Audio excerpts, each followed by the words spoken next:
Hello, everybody. This is The Great Gatsby by F. Scott Fitzgerald. Chapter 8. I couldn't sleep all night. A foghorn was groaning incessantly on the sound, and I tossed half-sick between grotesque reality and savage, frightening dreams. Toward dawn, I heard a taxi go up Gatsby's Drive, and immediately I jumped out of bed and began to dress. I felt that I had something to tell him, something to warn him about, and morning would be too late.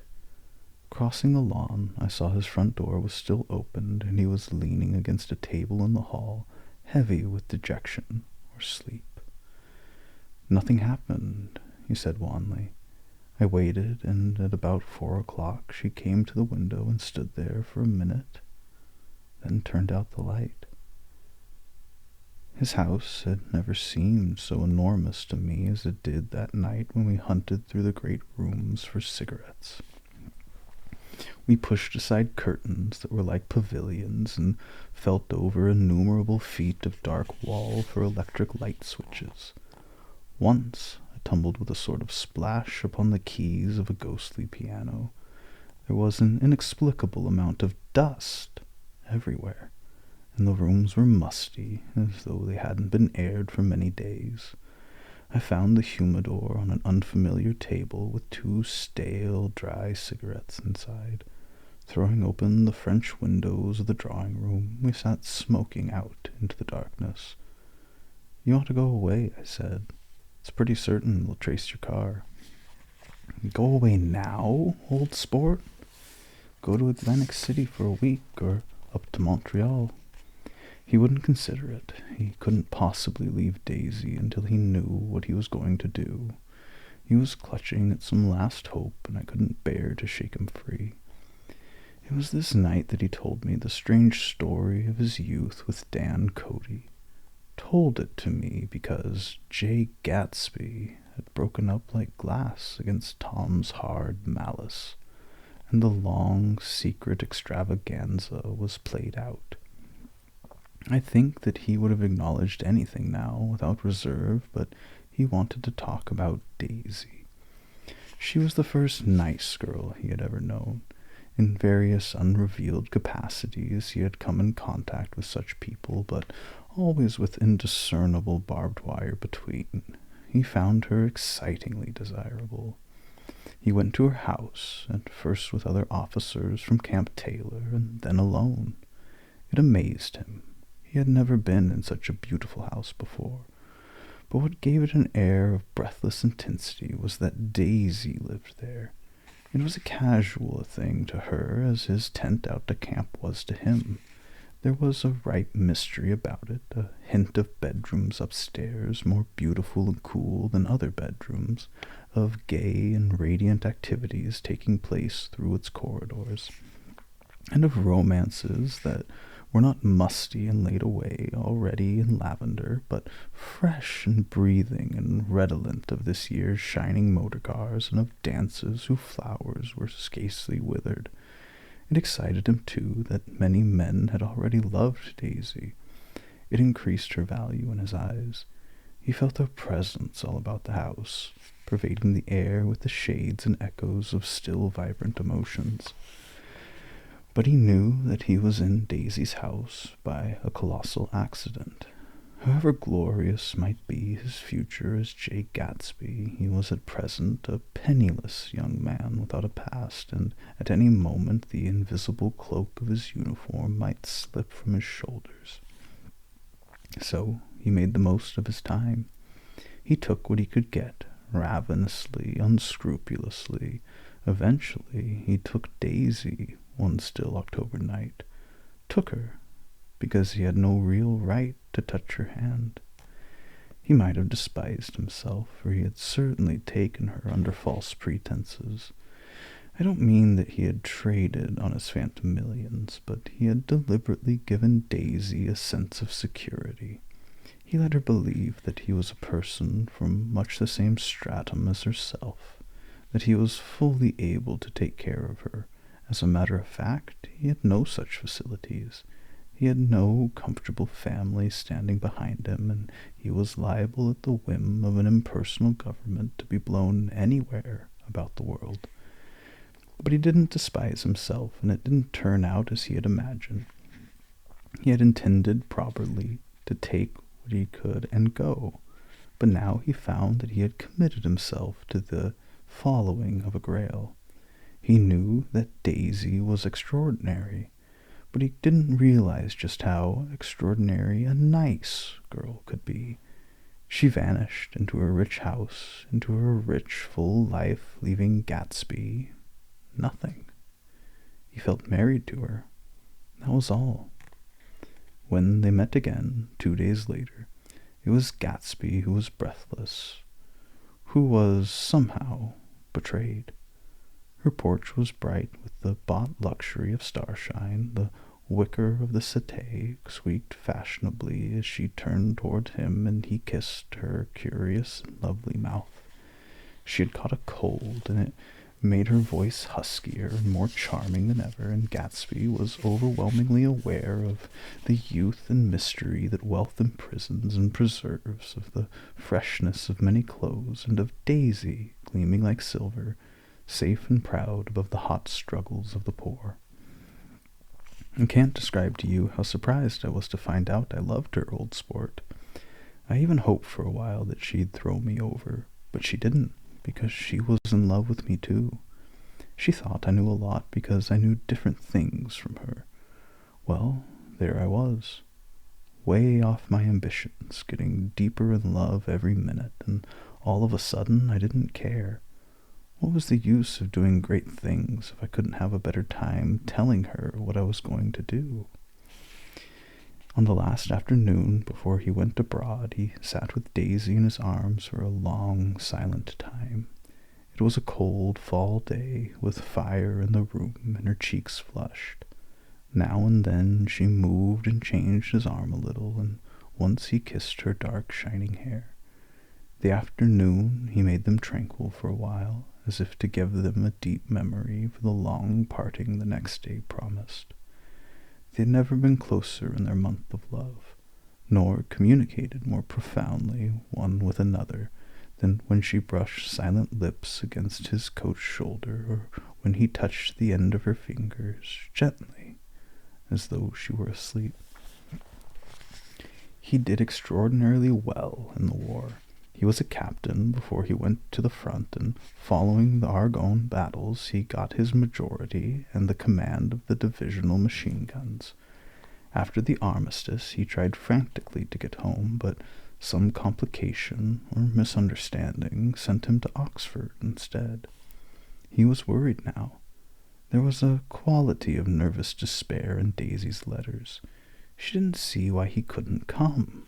She was feeling the pressure of the world outside, and she wanted to see him and feel his presence beside her, and reassured that she was doing the right thing after all. For Daisy was young, and her artificial world was redolent of orchids and pleasant, cheerful snobbery, and orchestras which set the rhythm of the year, summing up the sadness and suggestiveness of life in new tunes. All night the saxophones wailed the hopeless comment of the Beale Street Blues, while 100 pairs of golden and silver slippers shuffled the shining dust. At the grey tea hour there were always rooms that throbbed incessantly with this low, sweet fever, while fresh faces drifted here and there like rose petals blown by the sad horns around the floor. Through this twilight universe, Daisy began to move again with the seasons. Suddenly, she was again keeping 6 dates a day with 6 men, and drowsing asleep at dawn with the beads and chiffon of an evening dress tangled among dying orchids on the floor beside her bed. And all the time something within her was crying for a decision. She wanted her life shaped now, immediately, and the decision must be made by some force of love, of money, of unquestionable practicality. That was close at hand. That force took shape in the middle of spring with the arrival of Tom Buchanan. There was a wholesome bulkiness about his person and his position, and Daisy was flattered. Doubtless there was a certain struggle and a certain relief. The letter reached Gatsby while he was still in Oxford. It was dawn now on Long Island, and we went about opening the rest of the windows downstairs, filling the house with gray turning, gold turning light. The shadow of a tree fell abruptly across the dew, and ghostly birds began to sing among the blue leaves. There was a slow, pleasant movement in the air, scarcely a wind, promising a cool, lovely day. I don't think she ever loved him. Gatsby turned around from a window and looked at me challengingly. You must remember, old sport, she was very excited this afternoon. He told her those things in a way that frightened her, that made it look as if I was some kind of cheap sharper, and the result was she hardly knew what she was saying. He sat down gloomily. Of course, she might have loved him just for a minute, when they were first married, and loved me more even then, do you see? Suddenly, he came out with a curious remark. In any case, he said, it was just personal. What could you make of that, except to suspect some intensity in his conception of the affair that couldn't be measured? He came back from France when Tom and Daisy were still on their wedding trip, and made a miserable but irresistible journey to Louisville on the last of his army pay. He stayed there for a week, walking the streets where their footsteps had clicked together through the November night, and revisiting the out-of-the-way places to which they had driven in her white car, just as Daisy's house had always seemed to him more mysterious and gay than any other houses. So his idea of the city itself, even though she was gone from it, was pervaded with a melancholy beauty. He left, feeling that if he had searched harder he might have found her, that he was leaving her behind. The day coach, he was penniless now, was hot. He went out to the open vestibule and sat down on a folding chair in the stations that away in the backs of the unfamiliar buildings moved by, then out into the spring fields where the yellow trolley raced them for a minute with the people in it who might once have seen a pale magic of her face along the casual street. The track curved, and now it was going away from the sun, which, as it sank lower, seemed to spread itself in benediction over the vanishing city where she had drawn her breath. He stretched out his hand desperately, as if to snatch only a wisp of air, to save a fragment of the spot that she had made lovely for him, but it was all going by too fast now for his blurred eyes, and he knew that he had lost the part of it, the freshest and the best, forever. It was 9 o'clock when we finished breakfast and went out on the porch. The night had made a sharp difference in the weather, and there was an autumn flavor in the air. The gardener, the last one of Gatsby's former servants, came to the foot of the steps. I'm going to drain the pool today, Mr. Gatsby. Leaves will start falling pretty soon, and there's always trouble with the pipes. Don't do it today, Gatsby answered. He turned to me apologetically. You know, old sport, I've never used the pool all summer. I looked at my watch and stood up. 12 minutes to my train. I didn't want to go to the city. I wasn't worth a decent stroke of work, but it was more than that. I didn't want to leave Gatsby. I missed that train, and then another, before I could get myself away. I'll call you up, I said finally. Do, old sport. I'll call you about noon. We walked slowly down the steps. I suppose Daisy'll call too. He looked at me anxiously, as if he hoped I'd corroborate this. I suppose so. Well, goodbye. We shook hands, and I started away. Just before I reached the hedge, I remembered something and turned around. They're rotten at crowds, I shouted across the lawn. You're worth the whole damn bunch put together. I've always been glad I said that. It was the only compliment I ever gave him, because I disapproved of him from the beginning to the end. First he nodded politely, and then his face broke into that radiant and understanding smile, as if we'd been in ecstatic cahoots on that fact all the time. His gorgeous pink rags of a suit made a bright spot of color against the white steps, and I thought of the night when I first came to this ancestral home 3 months ago. The lawn and drive had been crowded with the faces of those who guessed at his corruption, and he had stood on those steps concealing his incorruptible dream as he waved them goodbye. I thanked him for his hospitality. We were always thanking him for that, I and the others. Goodbye, I called. I enjoyed breakfast, Gatsby. Up in the city, I tried for a while to list the quotations on an interminable amount of stock. Then I fell asleep in my swivel chair. Just before noon, the phone woke me, and I started up with sweat breaking out on my forehead. It was Jordan Baker. She often called me up at this hour because the uncertainty of her own movements between hotels and clubs and private houses made her hard to find in any other way. Usually her voice came over the wire as something fresh and cool, as if a divot from the green golf link had come sailing in at the office window, but this morning it seemed harsh and dry. "I've left Daisy's house," she said. "I'm at Hempstead, and I'm going down to Southampton this afternoon." Probably it had been tactful to leave Daisy's house, but the act annoyed me, and her next remark made me rigid. "You weren't so nice to me last night." How could it have mattered then? Silence for a moment. Then, "However, I want to see you. I want to see you too. Suppose I don't go to Southampton and come into town this afternoon?" "No, I don't think this afternoon." "Very well." "It's impossible this afternoon. We talked like that for a while, and then abruptly we weren't talking any longer.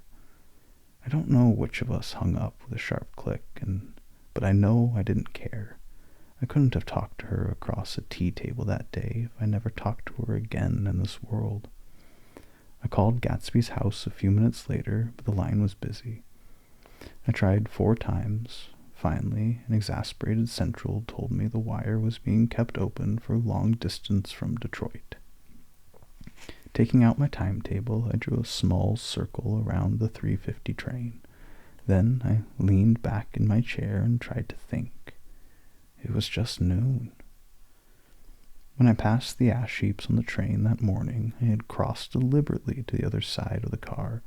I suppose there'd be a curious crowd around there all day, with little boys searching for dark spots in the dust, and some garrulous man telling over and over what had happened, till it became less and less real, even to him, and he could tell no longer, and Myrtle Wilson's tragic achievement was forgotten. Now I want to go back a little and tell what happened at the garage after we left there the night before. They had difficulty in locating his sister, Catherine. She must have broken her rule against drinking that night, for when she arrived she was stupid with liquor and unable to understand what the ambulance had already gone to Flushing. When they convinced her of this, she immediately fainted, as if that was some kind of intolerable part of the affair. Someone, kind or curious, took her in his car and drove her in the wake of her sister's body. Until long after midnight, a changing crowd lapped up against the front of the garage, while George Wilson rocked himself back and forth on the couch inside. For a while, the door of the office was open, and everyone who came into the garage glanced irresistibly through it. Finally, someone said it was a shame and closed the door. Michaelis and several other men were with him, first 4 or 5 men, later 2 or 3 men. Still later, Michaelis had to ask the last stranger to wait there 15 minutes longer, while he went back to his own place and made a pot of coffee. After that, he stayed there alone with Wilson until dawn. About 3 o'clock, the quality of Wilson's incoherent muttering changed. He grew quieter and began to talk about the yellow car.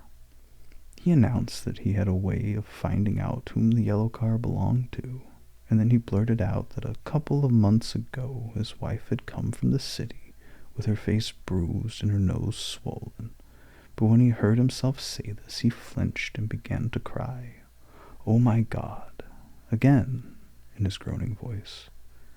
Michaelis made a clumsy attempt to distract him. "How long you been married, George? Come on there. Try and sit still a minute and answer my question. How long you been married?" 12 years. Ever had any children? Come on, George. Sit still. I asked you a question. Did you ever have any children? The hard brown beetles kept thudding against the dull light, and whenever Michaelis heard a car go tearing along the road outside, it sounded to him like the car that hadn't stopped a few hours before. He didn't like to go into the garage, because the workbench was stained where the body had been lying, so he moved uncomfortably around the office. He knew every object in it before morning, and from time to time sat down beside Wilson, trying to keep him more quiet. Have you got a church to go to sometimes, George? Maybe even if you haven't been there for a long time. Maybe I could call up the church and get a priest to come over and he could talk to you. See? I don't belong to any. You ought to have a church, George, for times like this. You must have gone to church once. Didn't you get married in a church? Listen, George, listen to me. Didn't you get married in a church? That was a long time ago. The effort of answering broke the rhythm of his rocking. For a moment he was silent. Then the same half-knowing, half-bewildered look came back into his faded eyes. Look in the drawer there, he said, pointing to the desk. Which drawer? That drawer. That one. Michaelis opened the drawer nearest his hand. There was nothing in it but a small, expensive dog leash, made of leather and braided silver. It was apparently new. This? He inquired, holding it up. Wilson stared and nodded. I found it yesterday afternoon. She tried to tell me about it, but I knew it was something funny. You mean your wife bought it? She had it wrapped in tissue paper on her bureau. Michaelis didn't see anything odd in that, and he gave Wilson a dozen reasons why his wife might have bought the dog leash. But conceivably Wilson had heard some of these same explanations before from Myrtle, because he began saying, "Oh my God," again in a whisper. His comforter left several explanations in the air. Then he killed her, said Wilson. His mouth dropped open suddenly. Who did? I have a way of finding out. You're morbid, George, said his friend. This has been a strain to you, and you don't know what you're saying. You'd better try and sit quiet till morning. He murdered her. It was an accident, George. Wilson shook his head. His eyes narrowed, and his mouth widened slightly with the ghost of a superior I know, he said definitely. I'm one of those trusting fellas, and I don't think any harm to nobody. But when I get to know a thing, I know it. It was the man in the car. She ran out to speak to him, and he wouldn't stop. Michaelis had seen this too, but it hadn't occurred to him that there was any special significance in it. He believed that Mrs. Wilson had been running away from her husband, rather than trying to stop any particular car. How could she have been like that? She's a deep one, said Wilson, as if that answered the question. He began to rock again, and Michaelis stood twisting the leash in his hand. Maybe you got some friend that I could telephone for, George? This was a forlorn hope. He was almost sure that Wilson had no friend, that it was not enough of him for his wife. He was glad, a little later, when he noticed a change in the room, a blue quickening by the window, and realized that dawn wasn't far off. About 5 o'clock, it was blue enough outside to snap off the light. Wilson's glazed eyes turned out to the ash heaps, where small gray clouds took on fantastic shapes and scurried here and there in the faint dawn wind. I spoke to her, he muttered, after a long silence. I told her she might fool me, but she couldn't fool God. I took her to the window. With an effort, he got up and walked to the rear window and leaned with his face pressed against it. And I said, God knows what you've been doing. Everything you've been doing. You may fool me, but you can't fool God. Standing beside him, Michaelis saw with a shock that he was looking at the eyes of Dr. T. J. Eckelberg, which had just emerged, pale and enormous, from the dissolving night. God sees everything, repeated Wilson. That's an advertisement, Michaelis assured him. Something made him turn away from the window and look back into the room, but Wilson stood there a long time, his face close to the window pane, nodding into the twilight. By 6 o'clock, Michaelis was worn out and grateful for the sound of a car stopping outside. It was one of the watchers of the night before who had promised to come back, so he cooked breakfast for 3, which he and the other man ate together. Wilson was quieter now, and Michaelis went home to sleep. When he awoke 4 hours later and hurried back to the garage, Wilson was gone. His movements, he was on foot all the time, were afterward traced to Port Roosevelt and then to Gad's Hill, where he bought a sandwich that he didn't eat and a cup of coffee. He must have been tired and walking slowly, for he didn't reach Gad's Hill until noon. Thus far, there was no difficulty in accounting for his time.